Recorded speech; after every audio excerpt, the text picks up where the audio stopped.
Pendant une nuit, des inconnus quittent leur quotidien pour partager un repas, écouter des récits fondateurs, dormir sous les arbres et se réveiller avec les oiseaux. Cet épisode raconte cette parenthèse, presque hors du temps. Ce festival, ce n'est pas seulement un spectacle, mais une expérience sensorielle et collective. Un peu avant que le festival commence, je retrouve Rachel, fondatrice de l'association L'Autre Récit, qui organise cet événement. C'est au Sur-le-Désert, un lieu-dit au milieu de la forêt, que je la retrouve, plongée directement dans une ambiance mythique. Lors de cet échange, Rachel commence par me parler de la naissance du projet.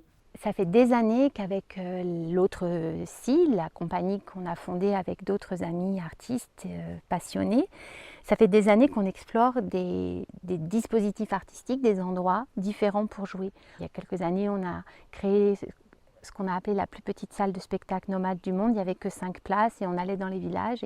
Et de village en village et de rencontre en rencontre, on a accueilli 5000 spectateurs dans une toute petite salle sur le temps long.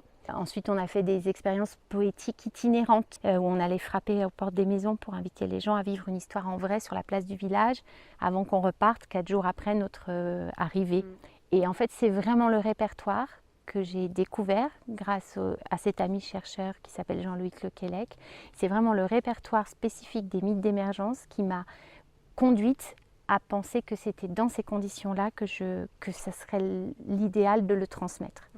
Avant de poursuivre cette conversation, faisons une parenthèse sur Jean-Loïc Lequelec, qui donnera les clés, autrement dit l'ensemble de ses recherches, à Rachel, pour construire ses différents spectacles et nuits autour des mythes d'émergence. Jean-Loïc Lequelec est un anthropologue, mythologue et préhistorien. En 2022, il publie La caverne originelle, Art, mythes et premières humanités. Dans cet ouvrage, il s'appuie sur la plus vaste base de données jamais constituée sur l'art pariétal, recensant 452 grottes ornées, un travail d'un siècle de recherche. Mais plutôt que de se demander ce que représentent les peintures préhistoriques, il pose une autre question beaucoup plus fondamentale. Pourquoi nos ancêtres se sont-ils aventurés dans des grottes obscures, parfois étroites, difficiles d'accès, voire dangereuses, pour y peindre des animaux et quelques figures humaines ? Autrement dit, que représentait réellement la grotte pour les femmes et les hommes du Paléolithique ? Pour Jean-Loïc Lequelec, la grotte n'était pas un simple abri ou une galerie où l'on venait peindre. Elle était un lieu symbolique, un espace de passage entre le monde des humains et un monde mythique, où les rites et les images permettaient de rejouer les récits fondateurs de l'humanité. Sur la 4e de couverture de son livre, on peut lire que ses recherches mettent en lumière un grand mythe de création, le mythe de l'émergence. Selon ce récit, les premiers êtres humains seraient sortis de la terre, d'une grotte ou d'une montagne, avant de partir explorer le monde. À mesure que les Homo sapiens quittaient l'Afrique et découvraient de nouveaux territoires, ce mythe aurait voyagé avec eux, se transmettant de génération en génération. Les peintures réalisées dans les cavernes ne seraient donc pas seulement des œuvres d'art, elles auraient aussi servi à faire vivre ce récit fondateur et rappeler les origines de l'humanité, et d'une certaine manière, à renouveler ce lien entre les humains, la terre et les mythes.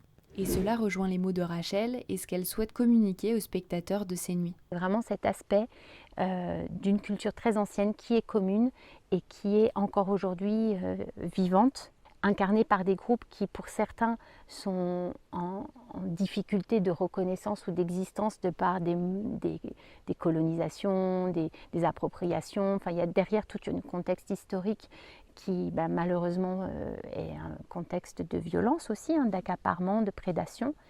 Et c'est tout cet aspect de la richesse culturelle commune et de la nécessité d'y prêter attention pour qu'on continue à la connaître, à la transmettre, parce qu'en plus ces récits ont la particularité de nous placer dans une position par rapport au vivant beaucoup moins supérieure et dominante que tous les récits que moi j'avais entendus jusqu'à présent. C'est-à-dire que c'est des récits qui nous racontent tous comment on est sorti de terre, comment on a émergé du sol. Et la plupart du temps, c'est après le végétal, après les animaux. Et on arrive et on n'a aucune mission, on n'a pas été voulu par un être supérieur qui nous aurait donné un rôle particulier à accomplir.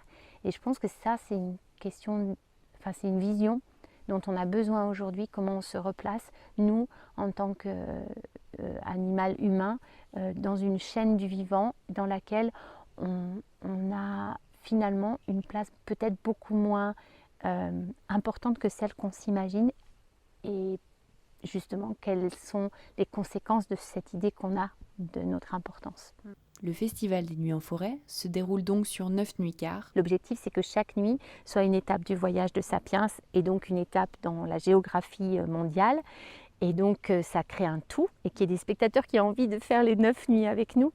Pour elle, les nuits ne sont pas qu'un simple spectacle, mais bien plus que cela. Déjà pour moi, de pouvoir écouter, transmettre, pas forcément moi, mais écouter et transmettre tous ces mythes dans une continuité. Parce que je pense qu'il y a quelque chose qui nous transforme en fait dans le récit.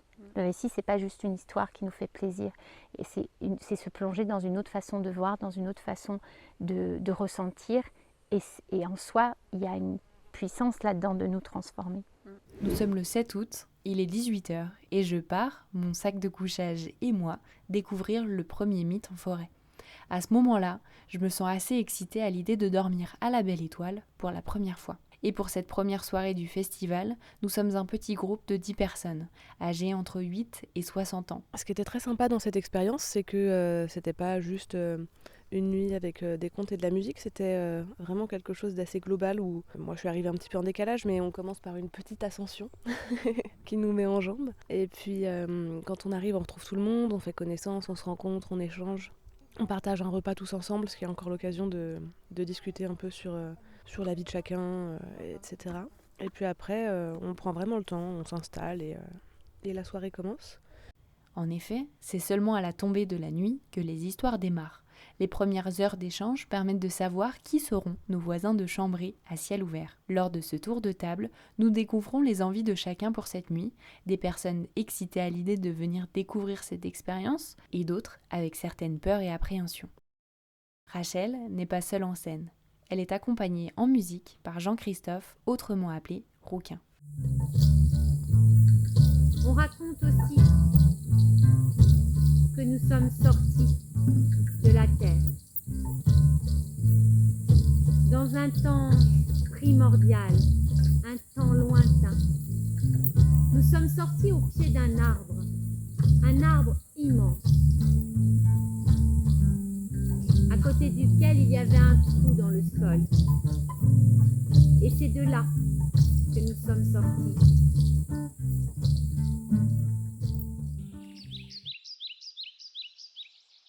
Chacun se réveille à son rythme de cette nuit. Le petit déjeuner est partagé entre tous, autour d'un café chaud et des tartines de pain et de miel, jetant mon micro aux participants de la nuit.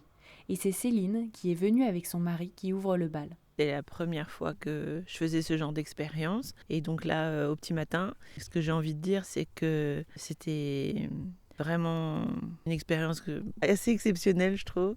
Pourtant, c'est juste à côté de chez nous, la forêt, on se dit qu'on pourrait dormir là, mais en fait, on le fait jamais.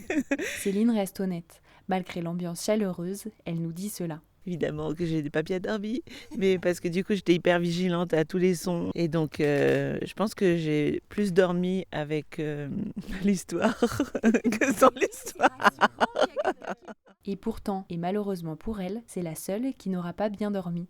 Je me présente, je m'appelle Swan et j'ai passé une super nuit. Ça faisait longtemps que j'avais pas dormi autant, alors je m'y attendais pas avant de venir ici. Mais au final, je pense que c'est une expérience que je referai. Edwige, j'ai passé une nuit absolument sympa, sous les étoiles, pas froid du tout, bercée par la voix de Rachel et la musique assez extraordinaire de Rouquin.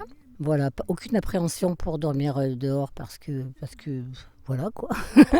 Et puis je recommande vraiment à tout le monde de vivre cette expérience parce que c'était vraiment magique. Dans la continuité des témoignages, Rachel, une participante, et sa fille Adèle ne s'attendaient pas, quant à elle, à rester toute la nuit. Nous ne pensions pas rester, vu les fourmis, les petites araignées. Puis finalement, on s'est installés. C'était super, les histoires nous ont endormis. Du non, coup, on n'a pas moi. vu beaucoup d'étoiles. Pas moi, pas moi, ça m'a pas endormi. Oui, bien sûr. T'as dormi comme un bébé, tu viens de me dire. Bah oui, parce que c'était à la fin de l'histoire, c'était à minuit, mais endormi. C'est finalement ce que nous montre ce festival d'une certaine manière. Malgré les appréhensions et les craintes que chacun peut avoir en arrivant, l'ambiance chaleureuse ainsi que l'accueil de Rachel et de Rouquin nous accompagnent peu à peu vers cet univers rassurant, un monde où l'on se laisse porter jusqu'au bout du voyage. Et Azedine, un des participants, nous confirme cela. J'avais été enchanté à l'idée de faire cette nuit et en fait je suis vraiment enchanté de l'avoir fait en groupe surtout, voilà, ce qui nous a rassurés au milieu de la nuit en pleine forêt et puis les voyages qu'on a fait dans le temps. Donc toutes ces histoires où on a petit à petit, avec le mélange du sommeil et des histoires, moi j'avais l'impression de naviguer, d'émerger, de replonger et puis après avec les étoiles en plus, une nuit magnifique. Ça a été une nuit où petit à petit je suis parti dans le sommeil et puis voilà, à refaire. J'ai également interrogé Rachel pour qu'elle nous donne son impression à elle sur cette première nuit de cette première édition du Festival des Nuits en Forêt. En fait, le petit groupe, ça a été génial. Enfin, que vous soyez pas trop nombreux et que de voir que vous aviez la place, que vous vous installiez confortablement, que c'était facile de faire connaissance parce que à 10, c'est plus facile qu'à 20. Et puis, c'était une grande première pour Rouquin puisque c'était son premier solo, un solo de 2 heures. C'est énorme en fait.